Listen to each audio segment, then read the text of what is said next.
Luis de Guindos está aquí en PricewaterhouseCoopers con sus directivos dándoles una charlita. Vamos a escucharle. Las condiciones de financiación.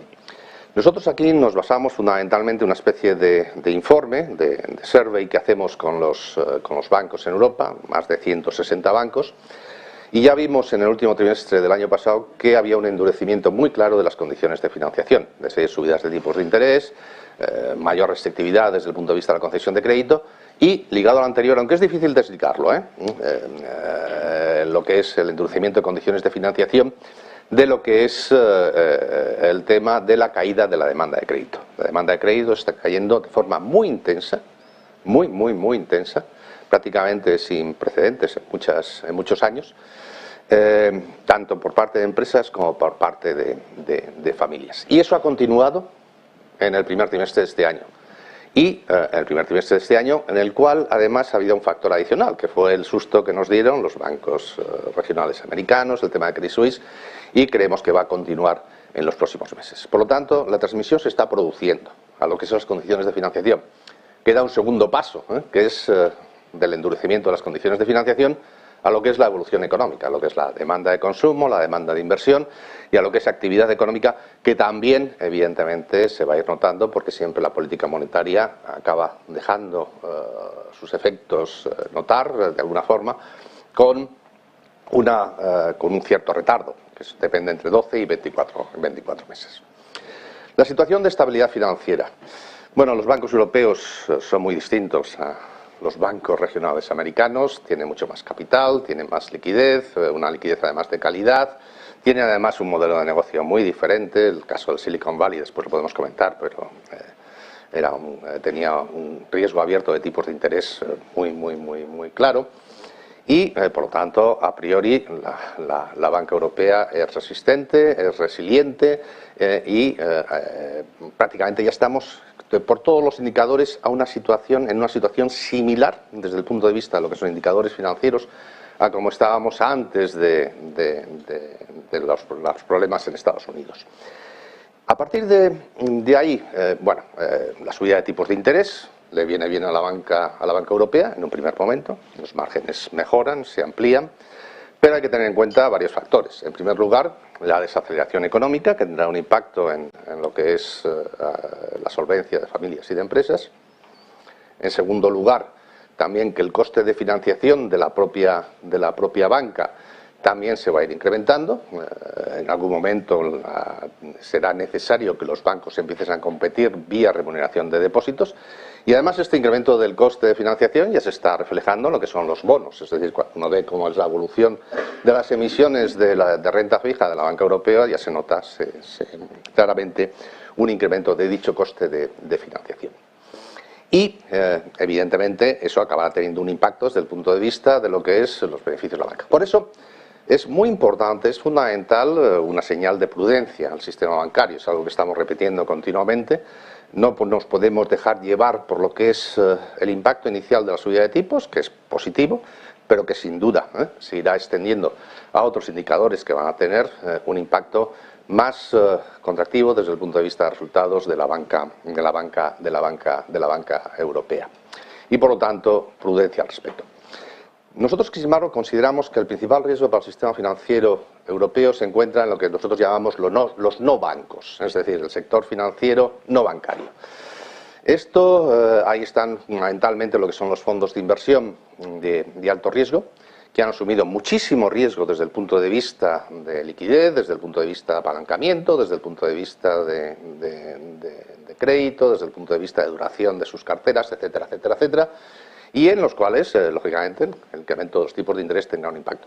Y además, y esto es algo que vamos a desarrollar en un informe de estabilidad financiera que nosotros publicamos 2 veces al año y que vamos a publicar ahora a principios del mes próximo, hay una interrelación muy clara entre lo que son los fondos de inversión y la banca en Europa.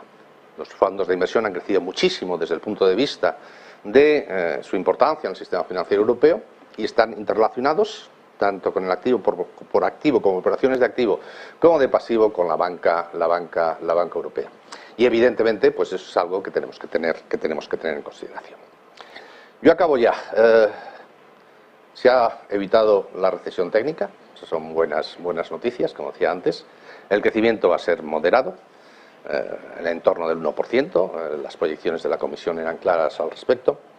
La inflación subyacente va a ser más pegajosa, como dicen los anglosajones, que lo que en principio va a ocurrir con la inflación general. Es importante, sin embargo, que la inflación tenga un comportamiento no solamente de desaceleración, sino que la desaceleración indique claramente una convergencia hacia nuestra definición de estabilidad de precios. Nuestra definición de estabilidad de precios, como sabéis perfectamente, es el 2% a medio plazo, pero tiene que converger. Y bueno, la inflación está claramente por encima, muy claramente por encima de ese 2%. La liquidez se va a convertir en un valor cada vez más importante, ya se está convirtiendo, y lo que es el endurecimiento de condiciones de financiación de la banca pone de manifiesto esa importancia de la liquidez. Y por último, es fundamental que la política fiscal también ayude. Tenemos aspectos positivos, es decir, los precios de la energía, materias primas, no están en los niveles de antes de la guerra. El mercado laboral se está comportando francamente bien. Existe estabilidad, por ejemplo, en todo lo que son deuda soberana, es decir, ha habido subida de tipos para todos la deuda pública de todos los países y no ha habido una ampliación de los spreads, lo cual son buenas noticias y tiene que ver también mucho con lo que es las actuaciones del Banco Central Europeo y que tenemos un programa específico en el supuesto que se produjeran situaciones de tensión no justificada en los mercados de capitales. Esa es la situación. Van a ser meses no sencillos, pero también los últimos años que hemos tenido no han sido sencillos. Hay aspectos positivos y, como siempre, también hay sombras, pero eso siempre ocurre en la vida. Y ahora, por supuesto, que me pongo a vuestra disposición. Si os parece, lo que quería es un turno de preguntas, ¿no? Porque, bueno, yo creo que hay muchas cosas. 8:49, esa es la fotografía de Luis de Guindos, sobre todo viendo cómo familias, empresas van a estar afectadas por la desaceleración económica. No sé si podemos escuchar alguna pregunta también de las que se les va a hacer. No sé si podemos escuchar eso. Ahora mismo Estados Unidos del techo de gasto. Sí, podemos, vamos a escucharlo. La probabilidad de que no se llegue a un acuerdo en Estados Unidos y que nos volvamos a un entorno tipo el año 2007-2008, ¿eso cómo lo valoras? Porque yo entiendo que ahí se llegará potencialmente a una solución. ¿Y qué puede pasar si pasa como pasó hace unos años y se llega a un acuerdo pero se tarda, ¿no? O sea, ¿qué deterioro puede haber y eso cómo puede generar un deterioro mayor en los mercados, ¿no? Esa es una. Y luego también me gustaría saber cuál es tu opinión sobre el sector financiero español, ¿no? Tú lo conoces muy bien, lo viviste desde muy cercano y aunque has hecho una visión general del sector financiero europeo, ¿cómo ves a los bancos españoles en todo este entorno, ¿no? Bueno, empezando con el tema del techo de deuda, yo espero que haya un acuerdo. Creo que va a haber un acuerdo. El Congreso, los republicanos, tiene una composición compleja, como todos sabemos, pero yo creo que habrá acuerdo y que no se va a producir en absoluto el tema del famoso default de la deuda pública americana. Sería una malísima noticia en este momento. Creo que no se va a producir. Las noticias que vamos teniendo es que hay negociaciones entre la Casa Blanca y el Congreso americano y espero que no se llegue a producir. La situación del sistema financiero español, es buena, es decir, cuando uno ve lo que es los ratios de capital, que están por debajo de la media europea, pero los de liquidez están normalmente por encima. Cuando uno mira lo que es la estructura de financiación de la banca española, lo que son los depósitos retail, bueno, no tienen en absoluto comparación con lo que teníamos hace unos años, ¿no? Por otro lado, también el gobierno corporativo, al desaparecer las cajas de ahorros, ha mejorado muchísimo, sin duda, ¿no? ¿Cuál es la cuestión? La cuestión es, el entorno, ¿no? El entorno va a ser un entorno complicado de desaceleración económica, incluso también en España. España no va a crecer al 5,5% como creció en el año 22, sino que va a crecer menos, entre el 1,5% y el 2%, si uno mira lo que son las proyecciones de los diferentes analistas. Y por otro lado también hay que tener en cuenta que esto va a afectar a el tono ya no es el mismo, Por lo tanto, aunque hay una el tono ya no es esto es muy happy, vamos a crecer al 0,9 y vamos a conseguir nuestros objetivos sin daño. El tono de Guindos es distinto, Es un tono ya más preocupado, es un tono en el que dice, bueno, la desaceleración va a afectar, ¿eh? La desaceleración va a hacer daño, la desaceleración, la desaceleración, la desaceleración, la desaceleración, la ha repetido no sé cuántas veces. La desaceleración. Entonces, su tono, incluso la cara, el tono en el que se lo está expresando a los socios de PricewaterhouseCoopers, ya no es el anterior. Hay un tono un poquito mayor de preocupación, que sabe expresar muy bien Luis de Guindos, que es un buen político, para decirle, buen político en el sentido que sabe hacer esas cosas, para decirle al ciudadano, para decirle en este caso a los ejecutivos, uy, uy, uy, pero el tono es distinto, ¿eh? Vamos a volver con Luis de Guindos. El tono es completamente distinto. Es de una preocupación mayor. Escuchémosle. Por lo tanto, la liquidez es algo que hay que vigilar y el capital y lo que es la solvencia está ahí, ¿no? Por lo tanto, prudencia, la llamada a la prudencia, siempre llamar a la prudencia es algo importante, pero yo creo que ahora especialmente teniendo en cuenta los precedentes que hemos vivido. Bueno, yo sé que Alberto, tenéis por el micrófono, ¿no?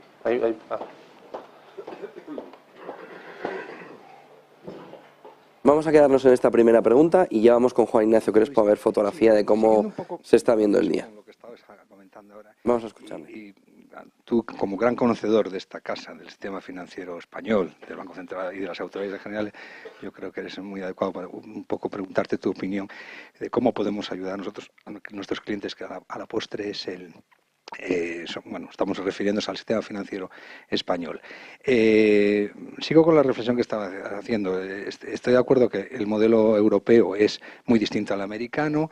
El español es más retail que el europeo en general, con lo cual, y eso se supone que incluso para la amenaza que estás diciendo de la liquidez incluso es mejor, es una posición mejor porque es más difícil dentro de que hay una dimensión nueva de corrida de depósitos, que es un poco lo que hemos aprendido de lo que ha pasado. Pero lo cierto es que la banca española, desde lo de Silicon Valley Bank, en términos medios, ha bajado en bolsa el doble que la europea y el doble que la americana. Eso no se entiende, incluso sabiendo que en esta crisis, esto no es una crisis, en esta incertidumbre, la valoración de las carteras de los bonos es una cosa fácil, no es como el 2011, que bien conoces que el balance, pues había que muchísima incertidumbre de cuánto valía el balance. Aquí es muy fácil de ver.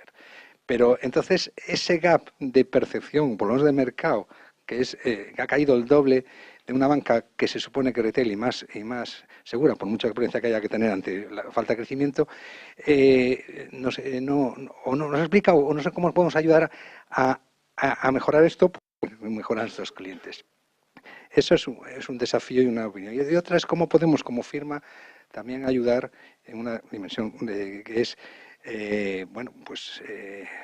está pendiente la decisión del Supervisor Único Europeo de prevención de blanqueo. España está aspirando a ello y la verdad que creemos que es bueno que evidentemente España tenga una autoridad como esta.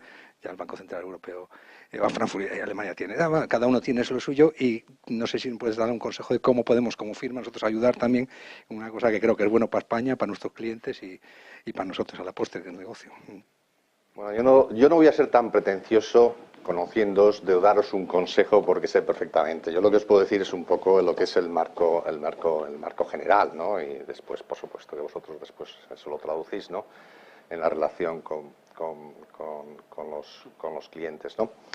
Hombre, en relación con la segunda cuestión de la institución esta única europea de antiblanqueo, bueno, pues ese es, yo lo veo un poco en el ECOFIN, cómo los países van presentando. Yo creo que Madrid es una plaza magnífica y como comprenderéis, pues hombre, uno tiene su corazoncito donde lo tiene, ¿no? Y evidentemente, pues espero que el gobierno, el Ayuntamiento de Madrid y vosotros ayudéis, porque es cierto que en Frankfurt está el BCE, la EBA está en París, bueno, bien, es decir, Madrid sería una magnífica plaza, pero lo digo no como vicepresidente del BCE, sino lo digo como madrileño.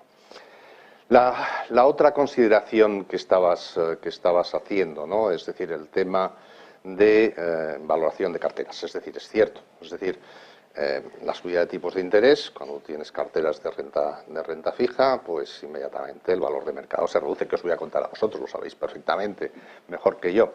Lo que pasa es que se distingue, ¿no? Hay varias carteras, como sabéis, la de negociación, la que en inglés se llama el Held to Maturity, que esa, bueno, pues se valora a precios de amortización, y la cartera fundamental es la de Held to Maturity. Nosotros hemos hecho cálculos para el conjunto de la zona euro, y lo que nos sale es que la subida de tipos sí afecta a lo que es la valoración del activo de los bancos europeos, pero simultáneamente la mejora de márgenes que se ha ido produciendo más que compensa el tema de las potenciales pérdidas, ¿no?